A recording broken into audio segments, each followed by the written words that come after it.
If the marketing kitsch is to be believed, lighter wheels are better in every way, shape, or form. So we're gonna take our 848 and we're gonna replace the cast wheels with a set of forged wheels. What's the difference? Well, a cast wheel is when they take molten aluminum and they pour it into a mold, cast the wheel into the shape. They tend to be a little bit heavier and not quite as strong because the casting process, you might end up with inclusions or little bubbles in the material. A forged wheel is when they take a big giant block of billet aluminum under heat and they pound it like with a hammer, forge it into the shape of a wheel, and then use a mill to cut out the spokes. This results in a much stronger and a much lighter wheel. Is it any better? We're gonna find out. But that's not why we started down this road with the 848. When we started looking for these forged wheels, we were trying to solve a completely different problem. So starting this year, Pirelli changed the sizes of their race tires. I can no longer get a race slick to fit on the back of the 848. What happens is the tires are getting so big, it hits the front of the swing arm. Now, I've already modified the swing arm several years ago to allow the eccentric to move back further, which gave me a little bit more space at the front of the tire between the tire and the swing arm for a tire warmer. I have to take my modification to the next level. I now have to put a 6-inch width wheel where the bike came with a 5.5-inch wheel, so I can move up to a 190 size rear tire. Now, it would have been easy just to go pick up any set of like multi-strata wheels or whatever, slap that on the back and Bob's your uncle, and I could have kept going. But freaking Corey at Moto Station said, you know, Dave, those champagne colored wheels that came on the Street Fighter S and the old Tricolore 1098, those would look fantastic. And I was like, you know what? They would look fantastic. And how hard would they be to find? That bike has been, you know, out of production for 10 years. They're probably, the world is littered with those things. But they were impossible to find. It took me all summer long hunting for a set of forged champagne Machesini wheels. Now, rears are pretty common, but fronts are impossible. I guess people like to run into things and break their front wheels. But a set, I finally found a set in Japan of all places, and they just arrived today, so let's open them.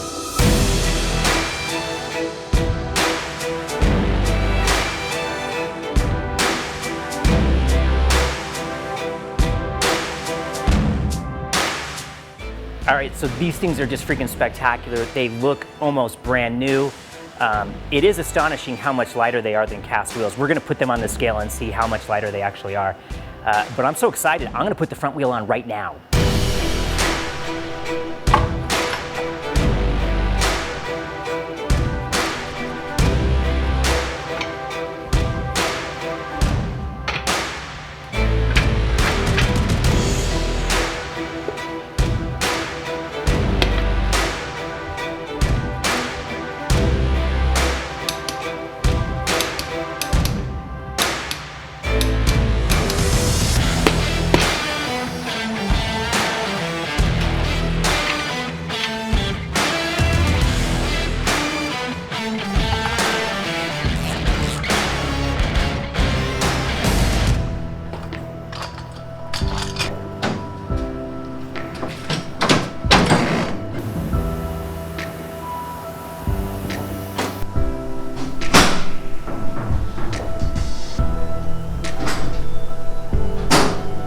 All right, the rear wheel does need to come off, but the problem is going to be without pulling the whole hub out, I can't use a wheel stand to hold up the back of the bike, so I'm gonna have to find a way to support the bike with another means. And fortunately, my buddy Chris left me with something years ago that I think if he wanted back, I'd have a hard time giving back to him. Let's then go grab those.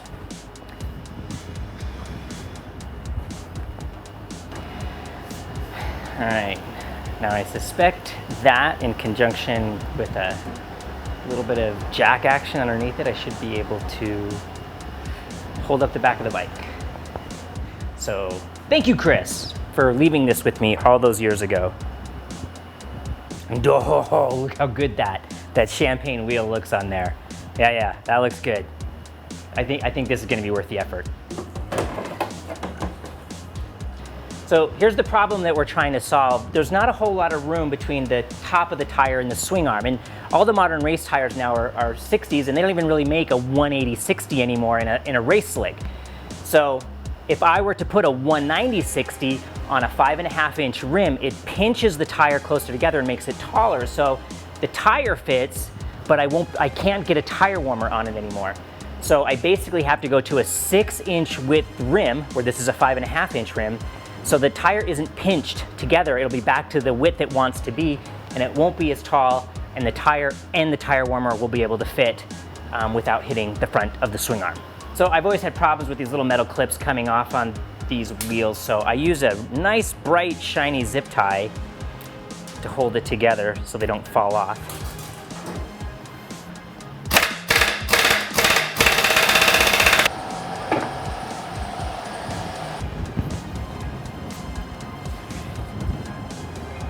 The advantages of being small, you don't have much mass to deal with crap like that.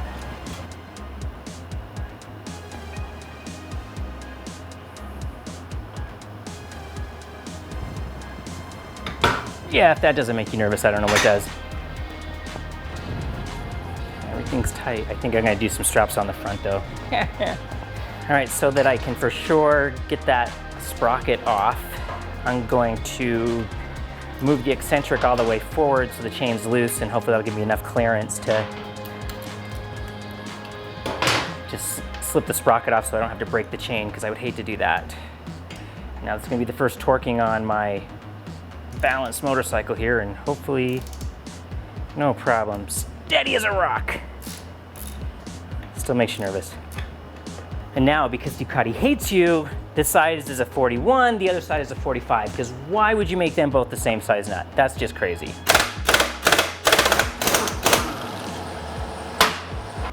And this is Ducati's Cush Drive. So those are your little rubber dampers inside there that isolate the impacts. I am a huge fan of these super light quick change sprocket carriers. You have to, if you were to buy an OEM Ducati sprocket, they're obscenely expensive. But the super light, this eccentric is different from the outer chain. Unfortunately for me in this situation, the bigger hub on the 1198s uses a six hole Cush damper, Cush drive, I guess, where these old ones used 5. So I have to replace the whole sprocket and carrier, but there's that. And then here we can see basically how the eccentric works. When you rotate the eccentric, it moves the axle forward and back. Let me see how it does that. Yeah, that's how you adjust the chain on a single-sided swing arm. And we need to change this whole hub concentric out. All right, get the brake caliper out of the way. That is the hub. All right, so you guys can see the difference. This one here on the left is the new hub. It's the one for the 6-inch wheel. It's the one that comes on the Multi 1200, the 1198, the new Panigales and stuff like that. This one over here on the right is your old style. This was basically going back to the era of the 916, your Hypermotards. They run this smaller eccentric, the smaller axle, as opposed to the big one. So we need to switch from that to that. You can see, this is the modification I made last time. You ovalize this hole, you cut it right here on this end so that the eccentric can come back further, and that gives you a little bit more space between the front of the swing arm and the tire. But what we need to do now is we need to change out the entire eccentric from the 848 and put on the 1198 one. So we need a big pair of snap ring pliers, pull that off, this bracket will come off, and then the entire eccentric hub will come out. Shouldn't be that bad. You just need the big damn snap ring pliers. But fortunately, my buddy Don gifted me a set of giant snap ring pliers so we can get these big snap rings off, pull that carrier out, and swap out that eccentric. And that's the lion's share of what we need to do. There's the old one. Okay, so the next step is we gotta take this to our friendly neighborhood machinist to have the thing notched so it'll slide back further. So yeah, we're gonna hop on the scooter and we're gonna run over to TMC Makes for a little custom machining work. Yes, I know, it's not a DOT approved helmet. It's my old mountain bike helmet. Judge me.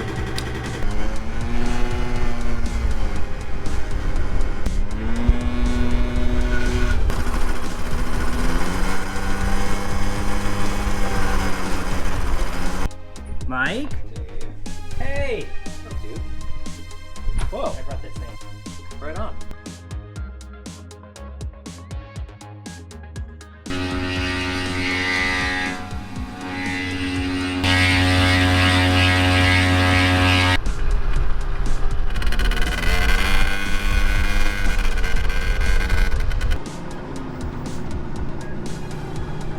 All right, time to put this in. I'm gonna need a negotiator to kind of open this up a little bit so it'll slide in. And I like to put anti-seize on the inside of here. Just kind of keeps things from galling up and keeps things a little bit more slippery, since you do kind of use that as a concentric. So we'll just open that up. And in she goes. Come on. And there we go. Big axle coming. That. And now more snap ring action. This is even worse getting them on. All right, and now for the axle, which is pretty straightforward. In she goes. There she is. All right. Nut on the other side. And then I can clean the rotor and we're almost there. Now, I'm not sponsored by Superlight or anything like that. I bought this with my own money, but I've been buying these things for years. They just really are like the best value out there because you get a quick change carrier and the sprocket. So the first time you buy it, it is more expensive. You got to buy the whole thing, you get the carrier.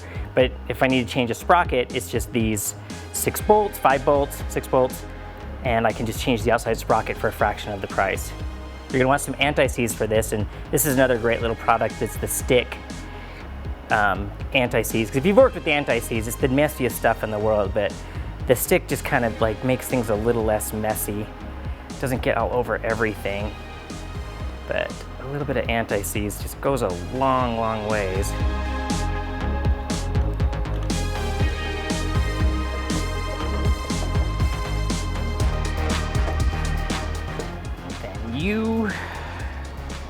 Then a BFN, big nut.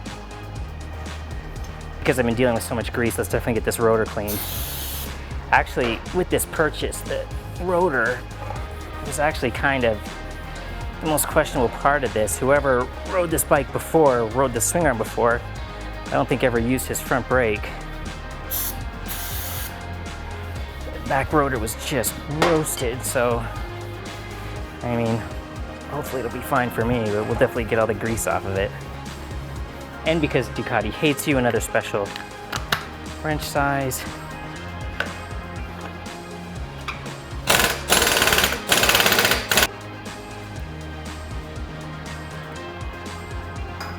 Now we can reduce anxiety by putting a swing arm stand back underneath it.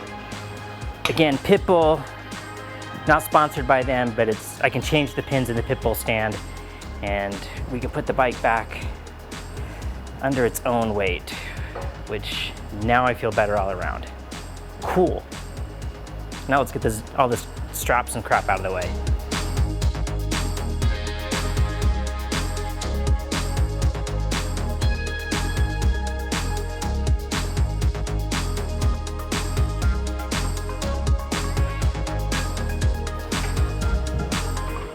Now, unfortunately, I don't have the 190/60 race tire, but according to Pirelli's website, the 180/60 actually measures as a 190, which is something that's really frustrating about race tires, that the size is kind of arbitrary. The size kind of seems to mean more about the tire and less about the size. So for tire manufacturers, stop doing that shit. Tell us the size of the tire. It's a measurement, not some arbitrary thing that means something else that I gotta go dig through and find. What size is a 180/60? Oh, it's a 190/72.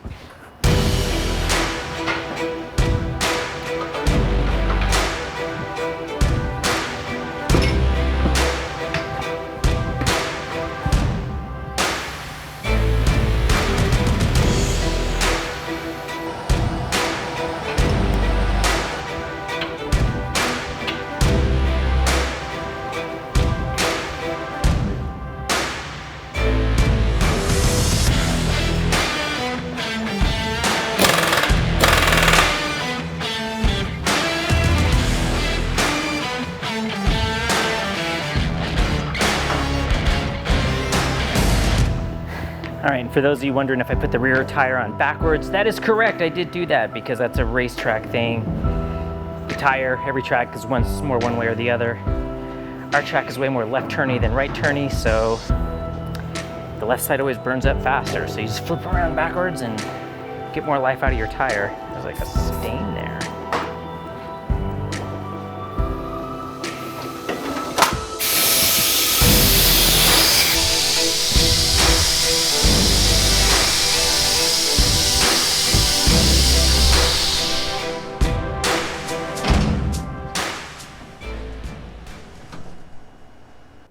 All right, so the cast front wheel with the rotors removed is 4.4 kilograms.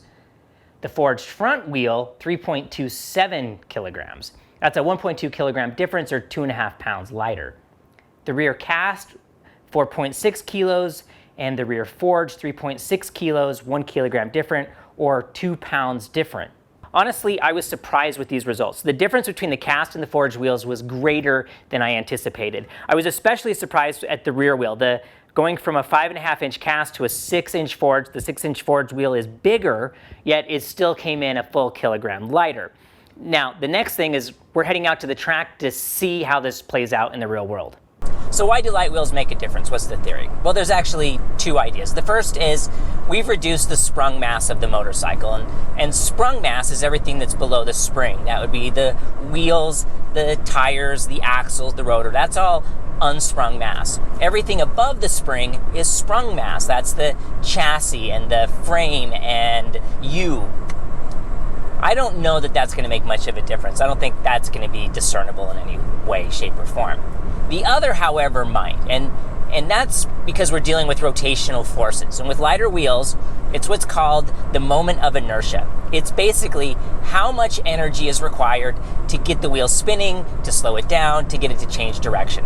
We've reduced the weight by over 2 kilograms, just to under 5 pounds, and that should make a noticeable difference. Now, I'm heading out to the track where I've been riding this same motorcycle with those same old wheels for over 13 years. And we're gonna see if I can be able to tell the difference. Now, between you and me, do you think I'm gonna be able to tell a difference? No, I don't think it's gonna make a damn bit of difference that I'm gonna be able to tell. However, the wheels do look pretty, and I can run modern tires, and because they are a little bit lighter, it's gonna be easier for my spindly little arms to lift them up and down when I have to change tires.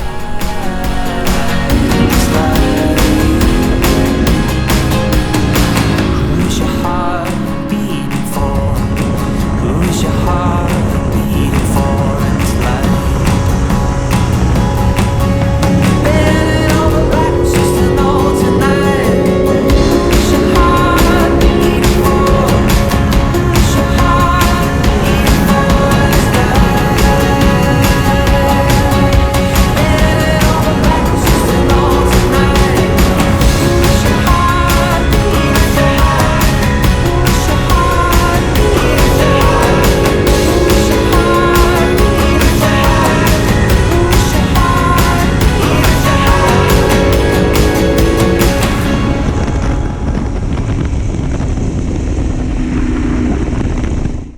All right, so I wanted to capture some thoughts. I just got off the bike after a couple sessions this morning. I was not really positive that it would make a big difference, but I gotta say, every single aspect of the motorcycle is now better.